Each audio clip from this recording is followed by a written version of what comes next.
Hey, this is Jeff, and welcome back to the Point Lookout No-Kill Run. Last week, Desmond gave us a jammer that will theoretically let him pinpoint Calvert's location, but Luz isn't sure she wants to get involved any deeper in their feud than she already has, especially when there are half a dozen things that already caught her eye while exploring. First up, she found keys in the motel office for a couple rooms besides the one she's staying in. Let's look in 1K first. Your first reaction to this might be, just back away slowly. But in addition to some generic loot, there's a unique item in the bathroom. Fission batteries. We almost have enough for another batch of moonshine. Speaking of which, yeast and moonshine. But we get a lot more, and 300 caps when we help her make it. Anyway, here we have the Pint-Sized slasher mask. It's a wearable, adult-sized version of the one in Tranquility Lane. If you saw the discussion about headwear interactions and biped model slots last week, you might find it interesting that it uses the hair, headband, hat, and mask slots, but not the head slot. Any guesses what that means in-game?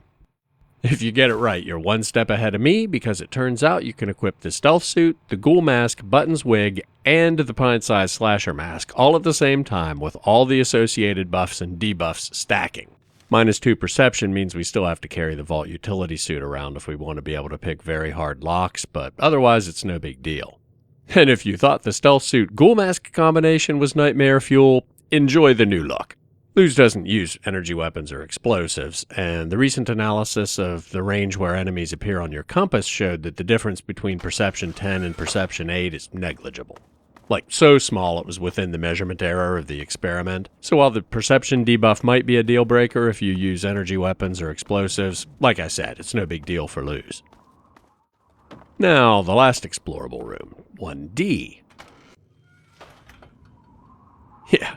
Every room in this hotel had something shady going on. Skeleton on the bed. Well, that's actually not that unusual. Chinese pistol and ammo. Oh, another fission battery and more yeast. But over here, stealth boy. Another fission battery. And if we look at the terminal, welcome to the USA, Dr. Zhang. I apologize that I cannot receive you in person. Our Norfolk contact confirms your arrival. How eager the Americans are to believe that a great mind of the people would defect. Our countrymen will herald you as a hero when your work is done. To that end, let us turn to the details of your mission. This room will be your safe house in Point Lookout. Focus initially on playing the American lapdog. Do not arouse suspicion. When it is safe, use the key you were given in Norfolk to open one of the public rental lockers on the boardwalk near the motel. You will be provided with the password you'll need to access your mission dossier. And that starts the velvet curtain. There's the key. So let's head down to the boardwalk and check out that locker. On the way, we can look at the trap room I pointed out, but didn't go in the first episode.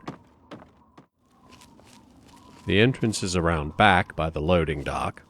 There's also a clever trap in the truck, but with the light step perk, it's no problem. There are mines hidden under the ramp that leads into the trailer. Like a lot of mines, so it would ruin your day no matter how many hit points you have. I think there are like 6, maybe.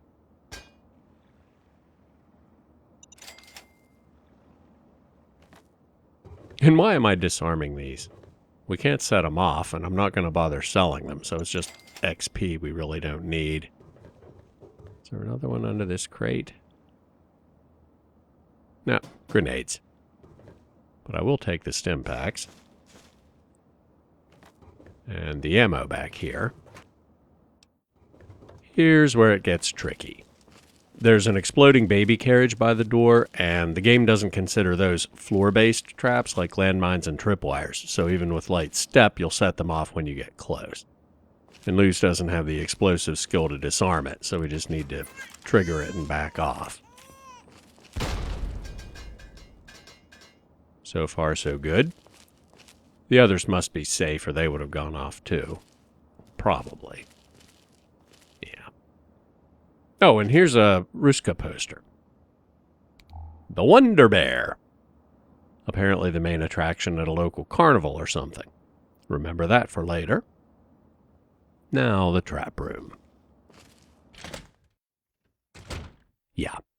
The warehouse is chock full of baby carriages, and if you suspect some of them might be booby-trapped, your intuition is correct. This is nasty even if your explosive skill is good enough to disarm them.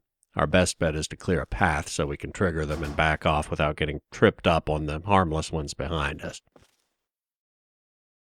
This might take a while, so bear with me. Alright, I think that's good enough to get to the loot.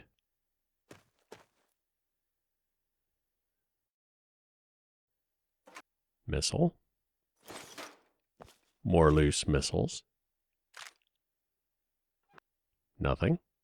I could sell scrap metal to Winthrop or Walter, but I never even remember to take sugar bombs to Murphy, so I'm not going to bother. Cameras become important in broken steel, so I do collect those. The really good item is at the end, and I hope none of these explode.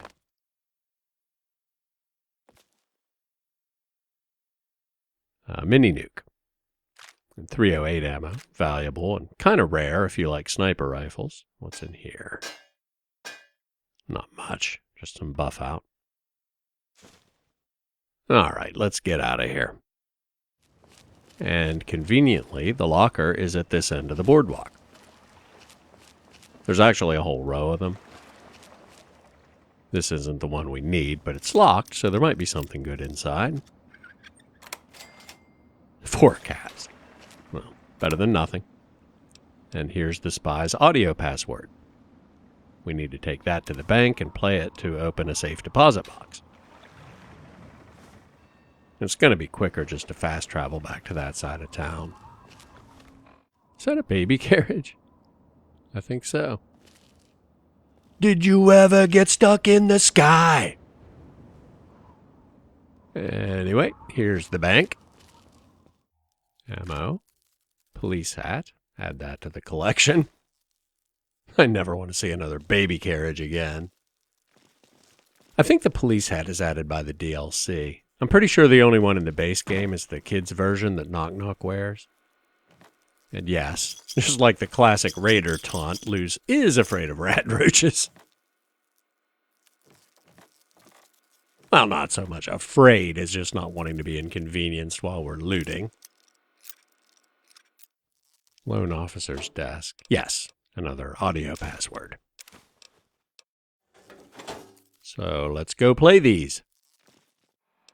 Random customer first. The audio password for my box is nevermore. Processing. Voice ID.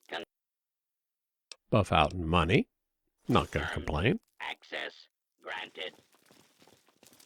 Now play the spy's password.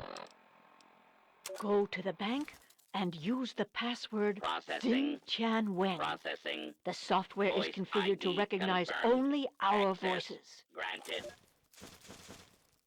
And now we have a holotape with their instructions. Agent Zhang, as you know, an important Chinese surveillance vessel was lost in American waters. Your mission is to destroy derelict submarine SSN-37-1A before the Americans can recover and analyze it.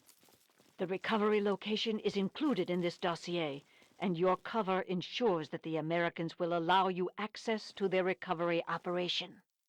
However, you will need an authorization code to trigger the self-destruct sequence. One of our field operatives in your area, Agent Yang, has these codes hidden in a dental capsule, but her current whereabouts are unknown. Locate and rendezvous with Agent Yang, then destroy the submarine. Report to your safe house for extraction information when the mission is complete. The will of the people protect you, Agent Yang. But where can we possibly find Agent Yang?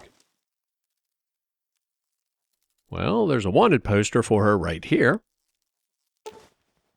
Reported in the vicinity of Point Lookout. Report any suspicious persons or behavior to Lieutenant Crumfoltz at the U.S. Naval Office located at 1811 St. Mary's Branch. So if anybody knew where she was, it'd be him.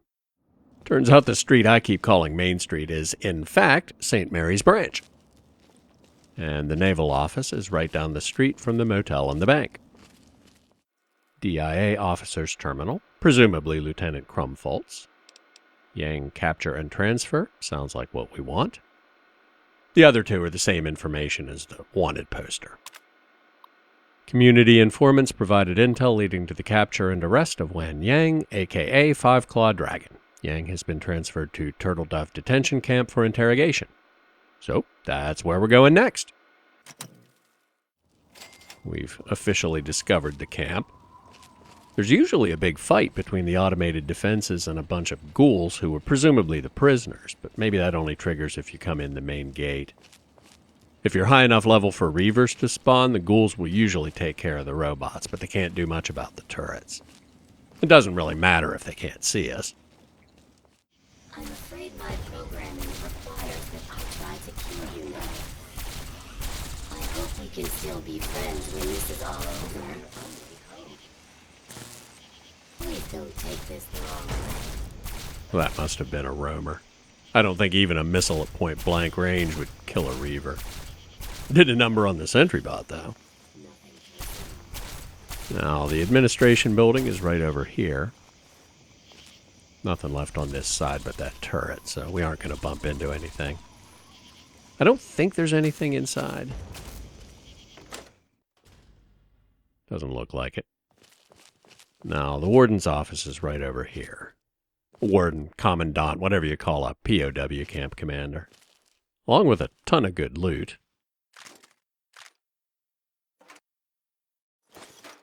Including a mini-nuke. Agent Yang is in the morgue downstairs. I don't know if the Geneva Convention was still in force by the time of the Great War. Considering the UN was disbanded, maybe not, but if it was, they were definitely violating it here. Looks like the ghouls and robots are still going at it. There's no access to the morgue from inside. The only entrance is around the back of the building. And I think there are a couple ghouls in here, but with the ghoul mask, that's not a problem. There we go. You've found what's left of Agent Yang. Inspecting the remains closely, you discover a false molar tooth. There's a microfilm within that must contain the self-destruct codes for the Chinese submarine. I think it's pretty well established at this point that Luz isn't squeamish. Remove the self-destruct codes. And we could go out the way we came in, but even if the ghouls kill all the robots, they won't be able to get the turrets, so we wouldn't be able to fast travel. Fortunately, there is another exit in the crematorium. And as amusing as the pint-sized slasher mask is, I think I'm probably going to put it with the souvenirs when we get back. The ghoul mask requires enough suspension of disbelief as it is, and the fact that they can somehow tell you have it on under this definitely crosses over into silly territory. It's only one extra point of damage resistance, so it's not like it's doing that much. Anyway, the crematorium equipment actually works. You can turn on the fire, open the grate. I don't know if it's something they did just because it was cool, or if maybe it was going to be part of an objective that got cut. I never tried actually burning anything in it, but it would have to be a container to make that work. Surgical tubing looks like the most flammable thing nearby. By work, I mean actually destroy anything you put in it. Alright, that should be in the flames.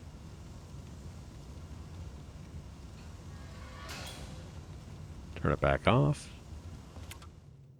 Nah, didn't think so. Still pretty cool, though. Anyway, this manhole leads to a drain tunnel that comes out in a swamp a good bit west of the camp. The other reason I wanted to come this way is that there's another one of those muck holes nearby to the exit. Right there. In relation to the camp, we're, yeah, way southwest. So let's go pick up another survey tape and probably a few more biogas canisters. Don't see any more canisters. There's no sense standing around getting irradiated if we can't use them anyway. We're out. Now, the third excavation site is in the northwest corner of the map, so we might as well grab it while we're in the neighborhood. The sub we need to blow up for the Velvet Curtain isn't that far from the final destination for the gas survey quest, an antique land, so we'll save us some time later, too. See if we can find a narrower spot to cross this. That'll work. This is the plane crash site. It's not related to either quest, just a cool thing to find if you like exploring. If you listen to the black box recording, they were on patrol when the bombs dropped and lost contact with the control tower, presumably blown up, and the pilot bailed out when he ran out of fuel. There's the black box. I'm not sure who the skeletons are. The weapons scattered around imply swamp folk, so maybe they killed each other trying to loot the plane for supplies in the chaos after the bombs dropped. Supplies which we will help ourselves to now. Waste not, want not. But that's not the pilot. Because his parachute got hung up in a tree and his skeleton is still there. Finish looting and then I'll wait until morning because there's no map marker and it can be hard to find even in the daylight. There it is. And there's the skeleton. The military rifle and combat armor just out of his reach and the axes nearby imply pretty strongly that the swamp folk killed him while he was stuck there. I mean, the bombs literally just dropped, so maybe they blamed the end of the world on the military in general, both sides, and took it out on him. Or maybe I'm too cynical and they were trying to cut him down, but they got interrupted by the shockwave or something. I don't know. I mean, we'll learn in another side quest that some of the swamp folk were sketchy even before the war and the subsequent mutations, but if the whole county was nothing but axe murderers, they probably wouldn't have built a tourist town here. And I just realized I don't have to search blindly for the last muck hole. Once you get the quest in your log, it shows you any of the sites you haven't found yet on the map. We were headed in the right direction, though. There it is. Couple more biogas canisters. I think that's everything worth grabbing. Now that we have all three tapes, we can listen to them in order. This is Caroline Saunders, Principal Geological Chemist for Bish National Gas Survey MD 16001. Sample set 1 shows promising concentration of biogas in mostly limestone substratum of wetlands. No exact levels yet, but this site should exhibit more than enough extraction potential to meet survey goals. I'm going to leave a couple of interns here to handle the minutiae, but it's a formality. I'll move on to the other sites now to make sure this isn't an aberration. Consider this my authorization signature on sample site 1. Caroline Saunders speaking, Principal Geological Chemist on Bish National Gas Survey MD 16001. Preliminary results from sample site 2 are promising. We're posting similar concentrations as in the first site. Similar biogas makeup here as well, including a few organic compounds that I'm not familiar with. We've also discovered heavy lye residue in a naturally formed chamber at this excavation site. Lucky we were wearing caustics gear to begin with, or somebody might have suffered some serious chemical burns. I'd like to analyze the site further, see if there's any connection between these compounds and the lye deposits. My tech is telling me he needs a couple of hours to work on our ventilator unit. I suppose I'll move on to Site 3 in the meantime. Further analysis is for my own curiosity anyway. This is my authorization signature on sample Site 2.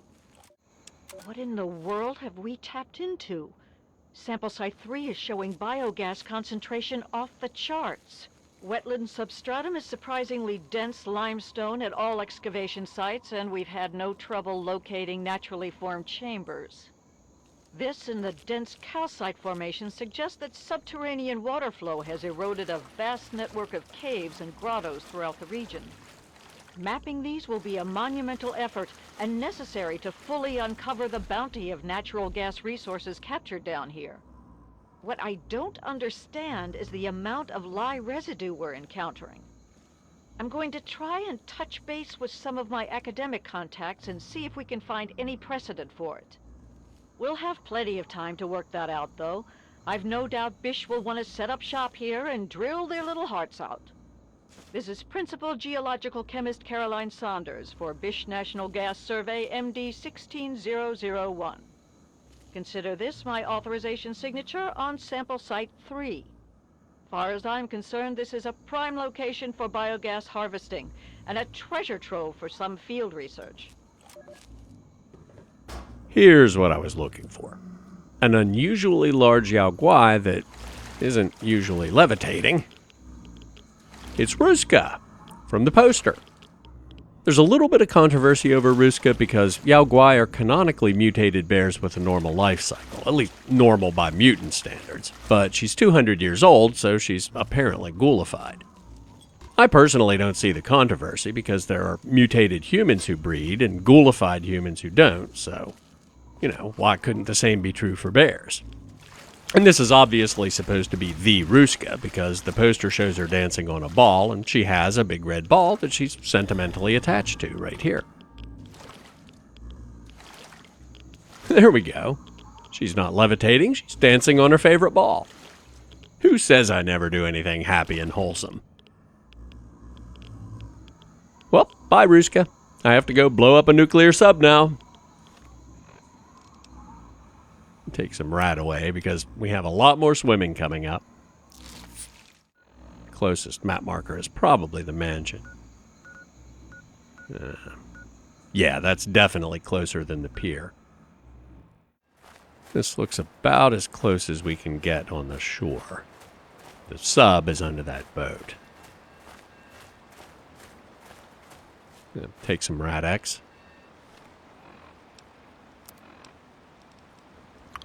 And go for a swim. See if we can exploit Bethesda water rendering to get a good look. There we go. Sort of. Almost. Yeah, close enough. There are probably mirelurks around, but they can't attack while they're swimming, and I'm more worried about the rats. There's the sub. Don't remember if there's anything on the recovery ship or not. Apparently not. Alright, let's dive down to the sub. Fortunately, it still has air, so we'll be okay once we're inside. The terminal of the detention camp said the sub-captain killed himself, but stealth boy. But this terminal says mission parameters, patrol coordinates,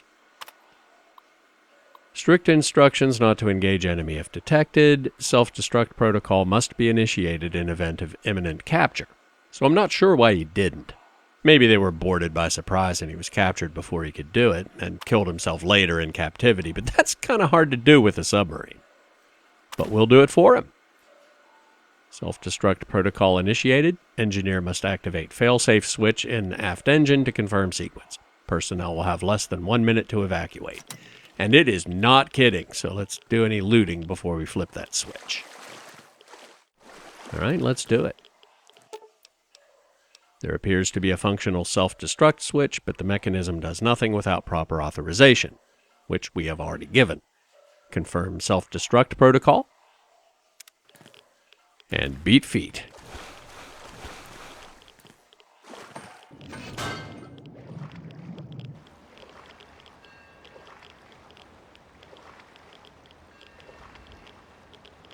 That's probably far enough. Okay. It's not a nuclear submarine or we would have been vaporized, but still pretty cool. Now get our feet on dry land and fast travel back to the hotel for more instructions.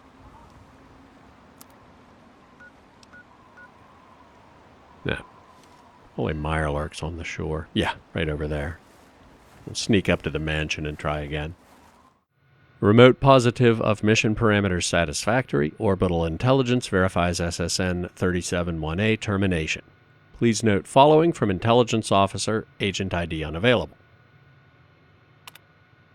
If you're receiving this message, our satellites have registered the destruction of your objective. Well done. Please report to my personal bunker hidden among the grounds of Calvert Mansion. Coordinates have been provided with this transmission. The bunker entrance is hidden, of course. Your pair of cryptochromatic spectacles have been hidden in the water tank of the toilet in your safe house. Retrieve them if you haven't already. Here is the sequence. Code to unlock the bunker. 1323442. Once inside, the passphrase is Seraphim Descending. I look forward to congratulating you personally, Agent. Okay, grab the specs and then back to the mansion. The entrance to the bunker where the debrief was supposed to happen is in the aviary beside the mansion, so we don't have to worry about Desmond nagging us about the jammer. These apparently decorative columns are part of the door mechanism. We just need to put on the cryptochromatic spectacles to see which one represents which number in the code. I can't even guess what that's going to do to the ridiculous stack of headwear I have on right now. Okay, that's 3, 4, 2, 1. So 1, 3, 2, 3, 4, 4, 2. And a flagstone slides out of the way to reveal a hatch. Get the right combination of hats back on before we go in. Ghoul Mask unequips the specs, which makes sense because they both use the eyeglasses slot. Slasher Mask unequips the Ghoul Mask, but Ghoul Mask doesn't unequip the Slasher Mask. Yeah, beats me. I have to look at them side by side in the GEC to figure it out. So here's the bunker. That robot is going to challenge us when it finally waddles over here. In fact, let's talk to it right now and get it over with. This is a hazardous area. For your own safety, please vacate the premises. The passphrase is Seraphim Descending. Clearance acknowledged. Follow me for your extraction. Debriefing, comrade. In a minute. I have some looting to do first. So much ammo. Stealth Boy. Chinese pistols, Chinese assault rifles, Chinese swords. They may have gone slightly overboard to drive home the point that this is a Chinese bunker. Yeast. Anyway, throw this switch at the bottom of the stairs to open the supposed debrief room. Nothing in the toolbox. The main treasure is right here. The Backwater Rifle. It's a unique variant of the lever-action rifle and is arguably the best non-automatic rifle in the game.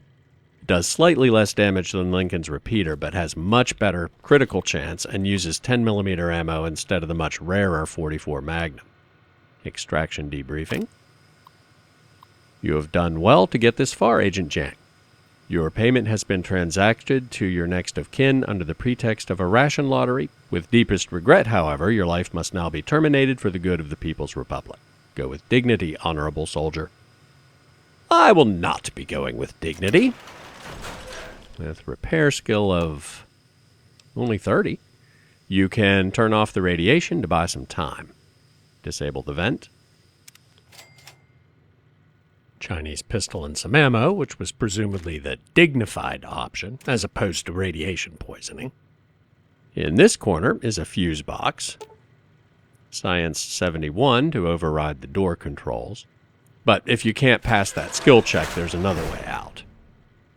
Which I will be taking. Unless this is your first time on the channel, you probably know that I can never resist climbing on things. And there's a little platforming puzzle that's not really that common in Fallout games. And there's the escape hatch. I'm not aware of any explicit connection in canon sources, but I find it deeply suspicious that there's a Chinese bunker under the Calvert Mansion, home to one of the most influential families in pre-war politics.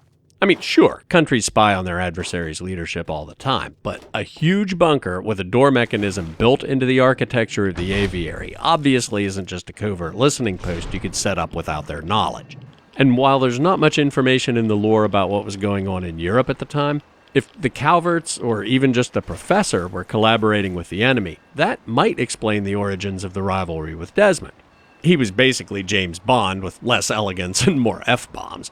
You know, like if the Calverts had enough influence to keep American counterintelligence off their back, but the British, or at least one rogue agent, were like, nah, we can't have that. And the location to finish an antique land isn't as close as I thought it was, but I don't want to put it off until next week since we already listened to the tapes and everything. So, back to the mansion one more time. And here we have the USS Ozymandias. There wasn't any loot in the pilot house of the recovery ship by the sub, so this is what I was thinking of. Jeez, where are my fingers? It's not like I've been typing for decades and have a lighted keyboard.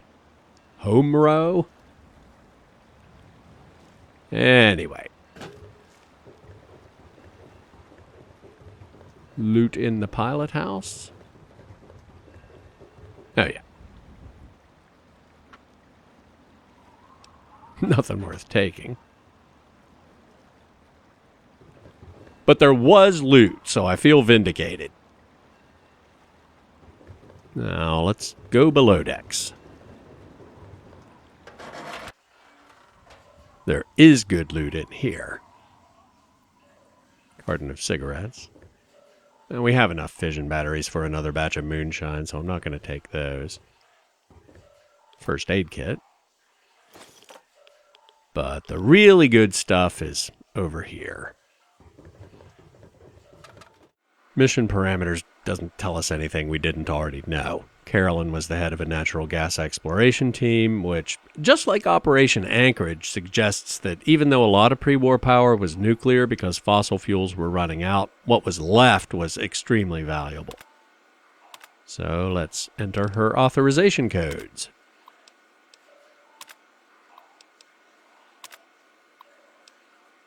And now we'll have a new option under the corrupted file. Confidential. Thank you for accepting this contract. You'll be posing as a research intern reporting to Carolyn. Her experience with wetlands excavation makes her the only real suitable candidate. However, she's a known liberal with academic ties. We've only recently acquired excavation rights in the area. We believe the mass burials of the American Civil War in this region have made the soil ripe for our purposes. This is the very same reason we're apprehensive about Saunders' liberal leanings. Your primary mission is to prevent Saunders from discovering the link between Point Lookout's bloody past and its probable richness in natural biogas resources. Code Blue protocols are authorized per your discretion. Saunders must be prevented from hampering this response at every cost. A lot of people take that to mean they killed her, but it really only says they were willing to kill her if she raised a stink about it. And despite their concerns about her attitude, her survey tapes sounded pretty enthusiastic. Anyway, what's in the reward locker? More biogas canisters, money, meds. I'm not sure if Luz has an advanced radiation suit. Take them. Not to mention, the idea that mass graves, even on the scale of a Civil War battle, could create commercially viable quantities of gas is silly. If there was geological gas, and they were just worried that people would object to disturbing graves to extract it, that makes sense. Now, back to the motel to drop off some of this loot. You got a feel for the Chinese spy. He or she was a scientist, recruited to be a spy, had to pretend to defect to keep the Americans from getting intel from the captured sub, and then they were going to kill him at the debrief. I'm not sure why they died in the hotel before completing the mission. Maybe the war started and they figured, well, no point now, and took a suicide capsule like the sub-captain. Or maybe the serial killer or the bank robbers got him. But either way, sucks to be Agent Yang. Well, this is actually a good place to call it a day. So like, subscribe, leave a comment, all that good stuff. As always, thanks for watching, and I'll see you soon.